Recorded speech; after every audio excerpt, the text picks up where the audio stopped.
청원 행사. 육조 해능대사 아래서 걸출한 제자들이 많이 배출되었는데 그 가운데 으뜸가는 진리의 기봉을 갖춘 분들이 청원행사 선사와 남학해양 선사이다. 오늘날 우리나라와 일본에서 종풍을 떨치고 있는 선법은 육조 대사의 이 두 상수 제자의 법이 면면이 이어져 내려온 것이다. 청원행사 스님이 육조 대사를 처음 참여하여 삼배를 올리고 여쭈었다.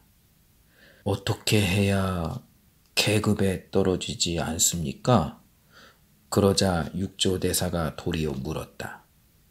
그대는 무엇을 닦아 익혀왔는고?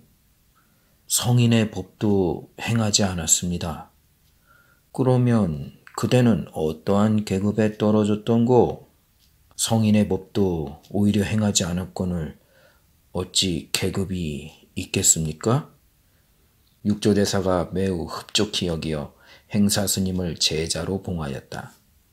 이후 청원행사, 남학해양 두 분 선사의 계파를 따라서 선종의 5종이 꽃피었다. 청원행사 선사의 문화에서는 조동종, 법안종, 운문종, 남학해양 선사 문화에서는 임재종과 위양종이 벌어져 중국 천하를 풍미했던 것이다. 청원행사 선사 밑으로 석두, 도, 용담, 덕산 선사로 이어져 내려왔고 남학해양 선사 밑으로 마조, 백장, 황벽, 임재 선사로 이어져 내려왔으니 임재의 활과 덕산의 방은 육조 문화의 양대 아손의 가풍인 것이다. 다시 거슬러 올라가 청원행사 선사는 향상일로의 진리의 최성을 전하였으며 구경법을 깨달아 향상의 진리를 알게 되면 향하의 진리도 깨닫게 되고 향하의 진리를 깨닫게 되면 향상의 진리도 깨닫게 되는 것이다. 그러므로 이것은 둘이 아니며 그 이름이 둘일 뿐이다. 행사선사와 해양선사 두 분은 쌍벽을 이루어 육조대사의 고준한 법을 널리 펼쳤는데 행사선사에게 제자를 봉해 분가시켜야 할 인연이 도래하였다.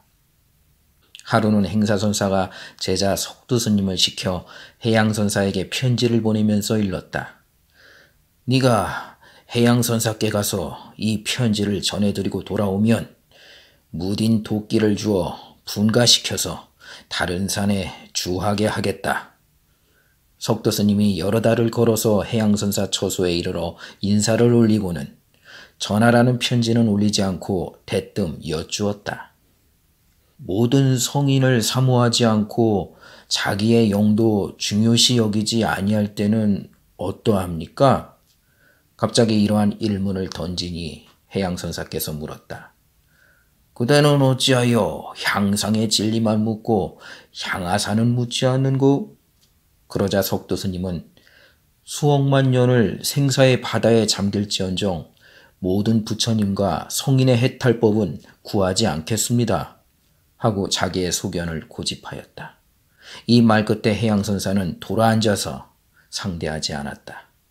양변을 다 들어야 하거늘 일변으로만 물으니 대화의 상대가 안 된다고 생각한 것이다. 석도스님이 그 길로 행사선사께 돌아가니 행사선사께서 물었다. 편지는 잘 전했느냐?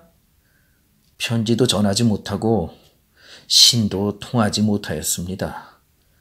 석도스님이 해양선사 처소에서 있었던 일을 자세히 말씀드리고는 편지를 전하고 오면 무딘 도끼를 주어 분가시켜 주신다고 하셨으니 도끼를 주십시오 하였다.